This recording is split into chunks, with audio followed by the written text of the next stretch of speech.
Welcome everyone! In this video, we are in the Ultra League, showcasing another very powerful team featuring Greninja. Greninja, one of the more accessible meta threats in the Ultra League. This thing can be an amazing closer, and that is precisely what it will be serving as in the back, along with Jellicent on the safe swap. With a Pokemon like Greninja, you've got to add a little bit of bulk to your team. Jellicent is on this team to draw out any potential electric types that may be lurking. They are around, but they are very few. And Nidoqueen on the lead to protect Greninja from grass as well as electric. Greninja and Nidoqueen pair together beautifully. Nidoqueen also protects it from any potential charmers. This is easily one of the best Greninja teams you can possibly run in the Ultra League. And here we go, Cresselia lead. So, this is very good for Nidoqueen, provided they're not running Future Sight. If they are, it's a different story. We're going to go for the Earth Power here.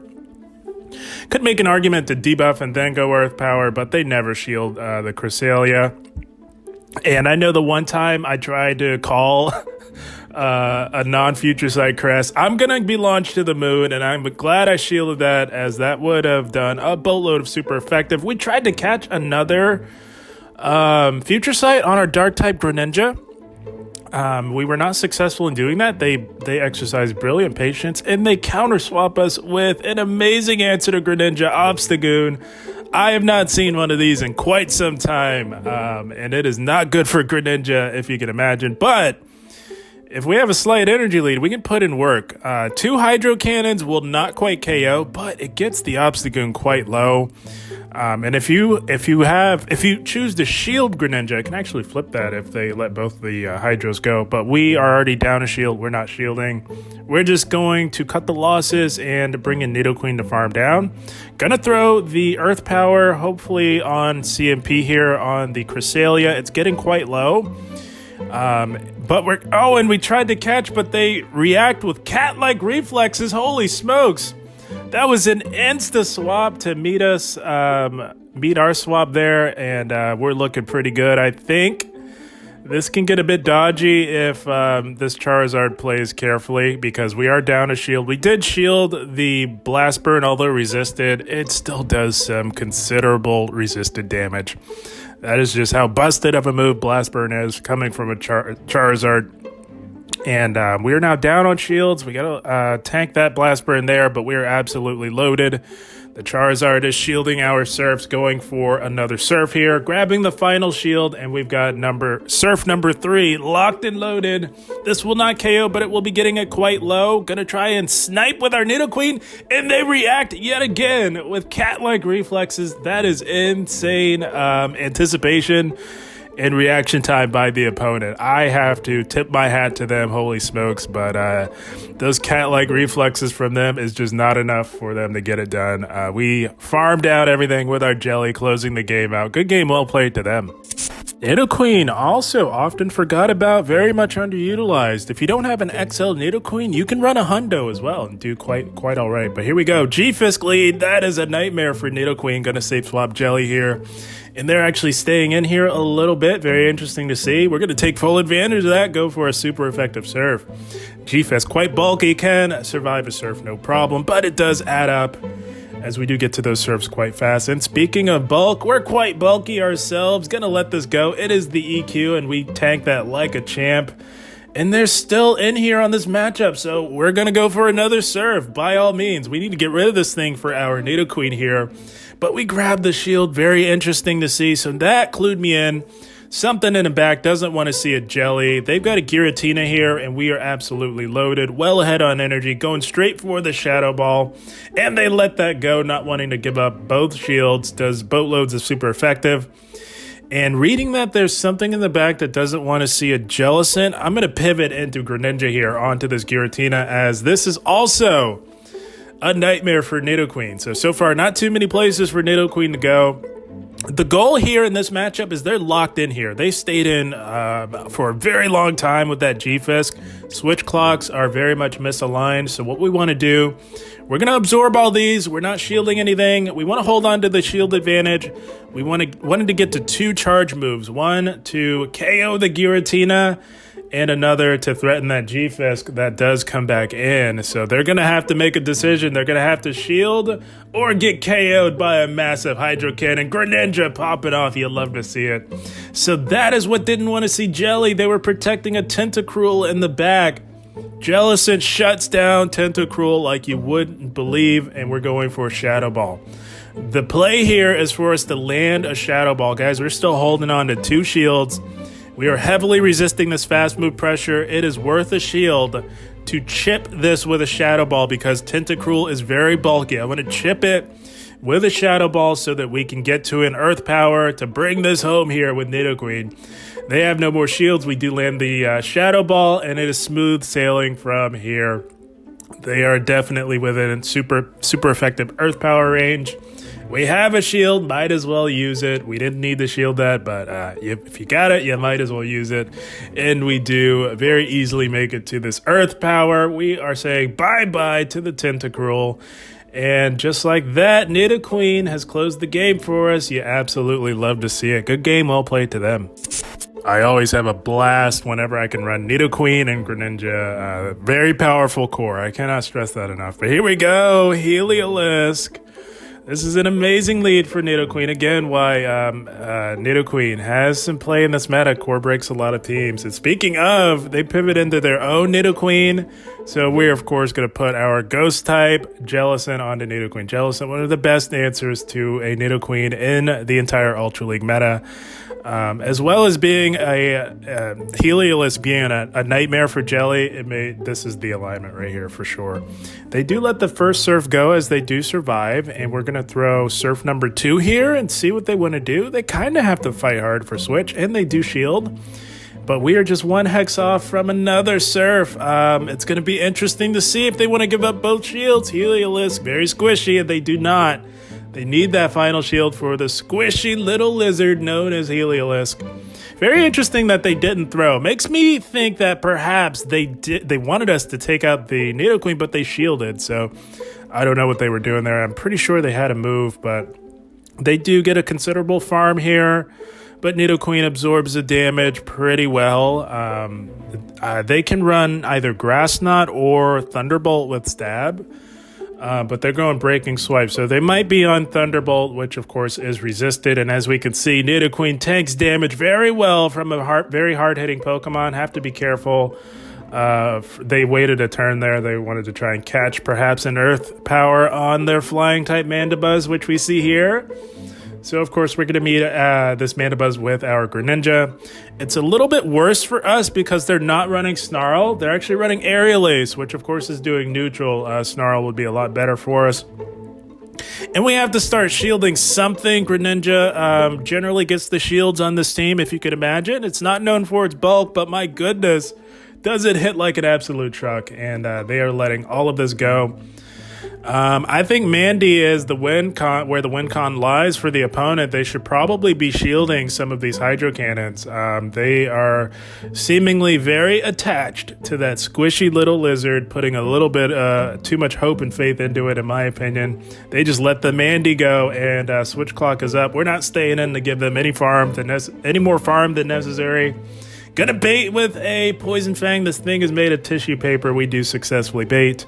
And this is just about 99 sleep tight for this squishy little lizard here. Unfortunate for them. All we need now is just the Poison Fang. Going to throw with proper timing. If you have a 2-turn fast move up against a 4-turn, you'll want to be throwing on odd numbers. And we're saying bye-bye to the squishy little lizard known as Heliolisk. Nidoqueen closing out another endgame. You love to see it. Good game. Well played to them. This ABB style team is quite effective, quite accessible as well, I would say. But here we go. A nightmare lead. Alolan Sand / Holy Smokes. We go into Jelly. And this is a core breaker for this team here, but we're going to try our very best.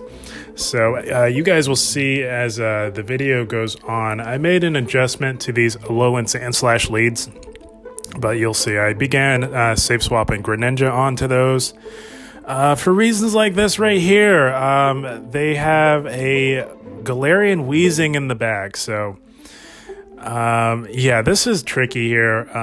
We're going to try and preserve the jelly or try and stall the clock here because they stayed in a little bit to throw the move. We know that the switch clocks are misaligned here.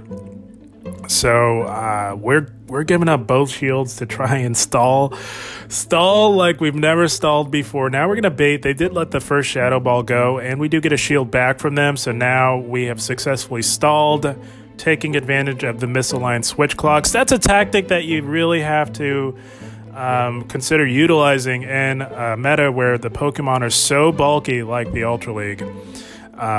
We are going to go for the Earth Power. Arguably should be baiting here, but we do grab the shield with that. No defense drop, but that is okay, and they are going to manage the energy to perfection, I would imagine. They do, not allowing us to get to another Earth Power. Could have thrown the Poison Fang there, so that probably would have been a good idea, and we throw Jelly in just to absorb the damage because Greninja with no shields is a very unhappy Greninja, let's just say. So we do absorb that, and we want to overload. I don't know what they have lurking in the back there. So we are going to have to eat a Shadow Drill Run for our troubles. But yeah, loaded energy on Greninja is quite valuable, if you can imagine. This thing hits so hard, so spammy, hits so hard, and I'm going to see what they have lurking. Oh, it's a Tentacruel. Yeah, that was an uphill battle. We're just going to exit stage left right about there, and good game, well played to them.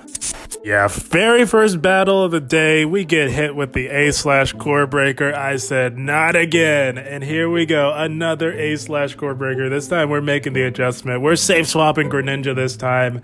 And we get counter swapped with a relatively hard counter here. But Greninja is a ninja. Greninja is a ninja, especially in the Ultra League, which means that we can actually flip matchups that we have no business flipping if we play appropriately and know the matchup. This happens to be one. I happen to know that we beat Tapu Fini in the twos, no problem, and I am more than happy to play out that scenario. But first, we're going to call a bait like an absolute savage. Trainers love to bait Greninja knowing how frail it can be, so we called that like a savage. They were surf baiting, and it's just another surf, but we don't want to get too low. Want to preserve health. We will shield this next one and look to resisted farm down this Tapu Fini, and just like that, Greninja, the ninja of the Ultra League, has flip switch on a fairy. You'd love to see it. And they come in with the A/. So this is fantastic. We don't want Nidoqueen anywhere near this thing. It is an absolute nightmare. Perhaps the worst matchup for Nidoqueen in the entire meta. And we are absolutely loaded. They let the first Hydro go, knowing that they are a non-shadow, can tank damage a lot better. But they dare not allow us to make it to another move. They do throw the Drill Run. Now we're going to bring in Jelly here onto this A/. Greninja did the job, took out the Fini, as well as getting the A/ within a manageable health range for our Jellicent here. We do let the Drill Run go. Not sure what else could be lurking in the back here. And now we're going to go for a Surf Bait, grabbing the shield. Okay, so something in the back doesn't want to see a Jelly. We're going to shield this and look to go for another Surf.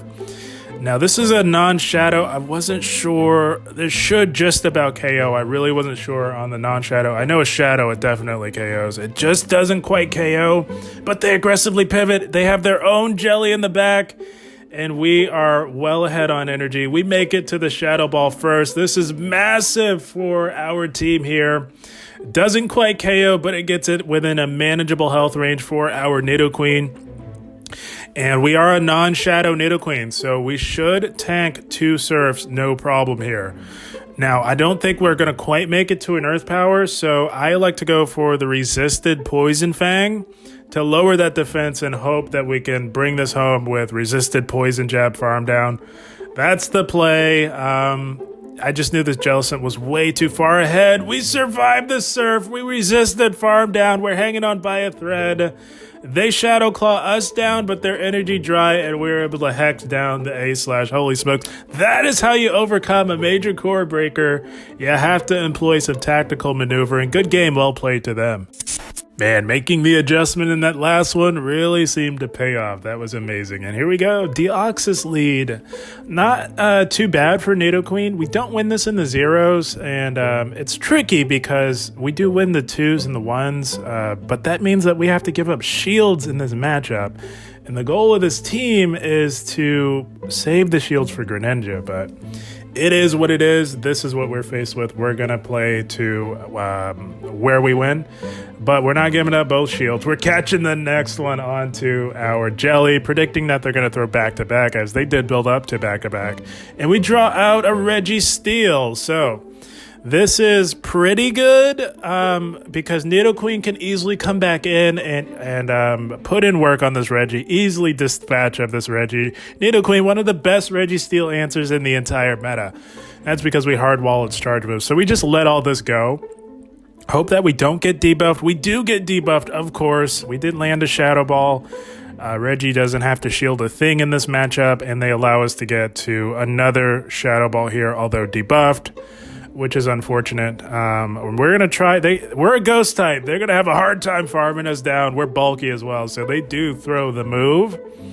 They get out of here healthier than I'd like to see, but it is what it is. We're going to come in with Nidoqueen. As I mentioned, we hardwall the conventional moveset on Registeel. We resist both Focus Blast as well as Zap Cannon on the Reggie, and it does very laughable damage at that.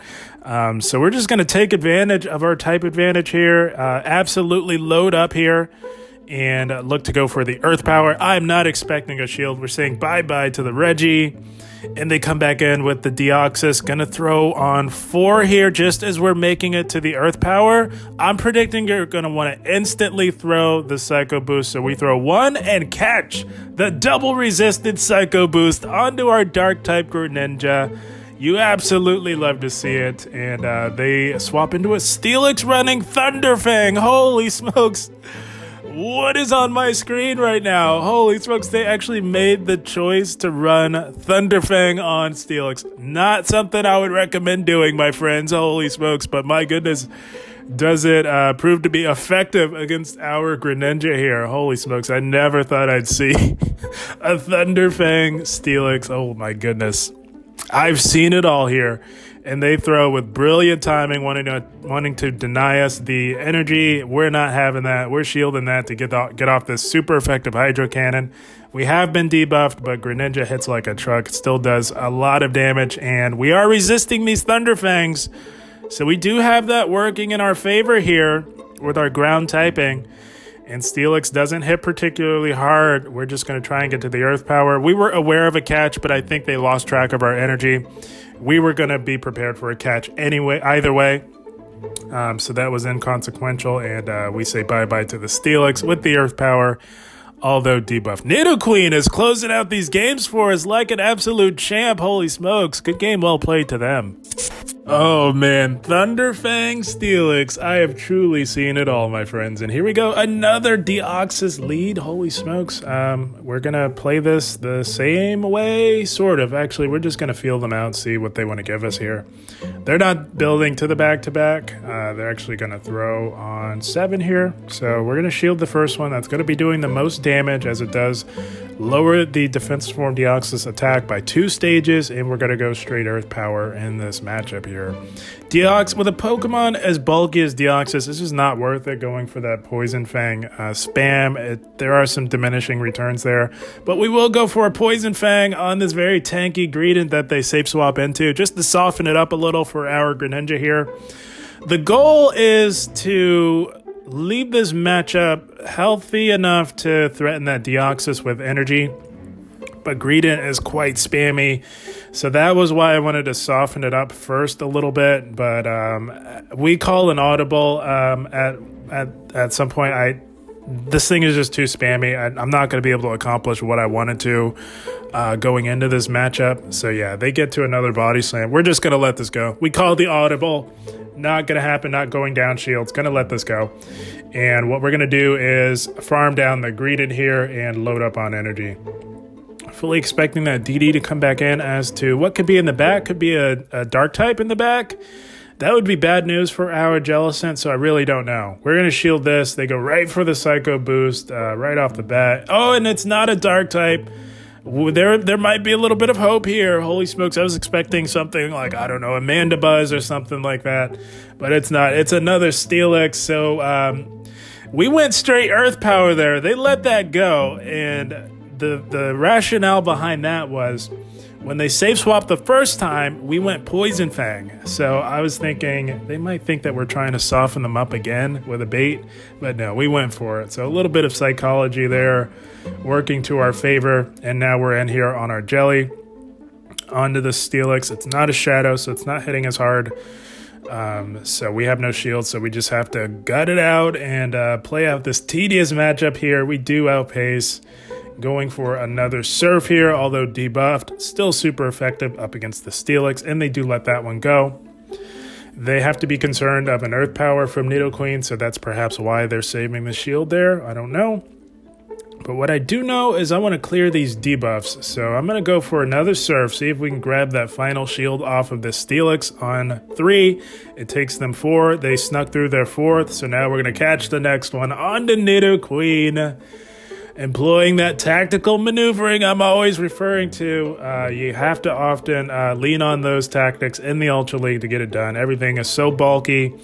You have to manage energy. You have to manage time clocks. It's a lot of moving parts to this Ultra League game here. They don't throw a move wanting to get more farm on that Steelix, perhaps. I'm picking up on that, and I am well aware that a timeout condition could be approaching here. So we go Poison Fang, soften it up, and we Poison Jab down as the timer is coming up. Taking the win with Nidoqueen yet again. Is this a Greninja video or a Nidoqueen video? Holy smokes, good game, well played to them. I'm telling you guys, Nidoqueen and Greninja make for a powerful combo in this meta here. But here we go, another A slash. Holy smokes, we learned our lesson from that first battle of this set here. We are never ever safe swapping Jelly onto A slash again. We safe swap the Greninja, and like clockwork, we pull out the Tapu Fini, just like in the previous Alolan Sandslash lead here. And we know what to do. We play out the 2s, and we take out this Tapu Fini to control the alignment. Although seeing so many Tapu Finis in the back, maybe it's not a bad idea to save swap Jelly, but no, I recommend going into Greninja to force that swap. They're not going to stay in on that. I suspect that they were going to try and go right for the Moonblast. I just felt it in my bones, guys, and we made the right call shielding up the Moonblast. The last one baited, they went for the Moonblast. This is just a Surf, so we're going to let that go and look to farm down the Tapu Fini. And again, Greninja, flip and switch. You'll love to see it. We are absolutely loaded, and we will begin to unleash all of this energy onto this A slash. They let the first one go. So now we're going to bait with a Night Slash here and see if we can even up the shield scenario. We do. And we will make it to another move. I hit the Night Slash, but definitely should have just gone for the Hydro Cannon, knowing that that would likely be our last move. And, of course, they let it go. But holy smokes, Greninja puts in the work, took out the Tapu Fini, as well as nearly taking out the A slash. Holy smokes, this thing is a wrecking ball. We bring in Jelly, tank the move, and they top left. So I don't know what they had in the back, but they were probably regretting not being able to flip switch or control alignment.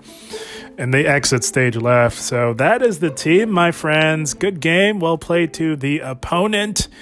And yeah, I know Ultra League is not the most accessible league around, so I wanted to showcase a pretty accessible team, I would say. I think the hardest one to obtain maybe would be Jellicent, but keep an eye out because as of recording this video, the Fashion Week is set to drop tomorrow, and Frillish will be out in the wild along with Marini. So if you're close on a Jelly, maybe you can top it off with grinding some Frillish tomorrow.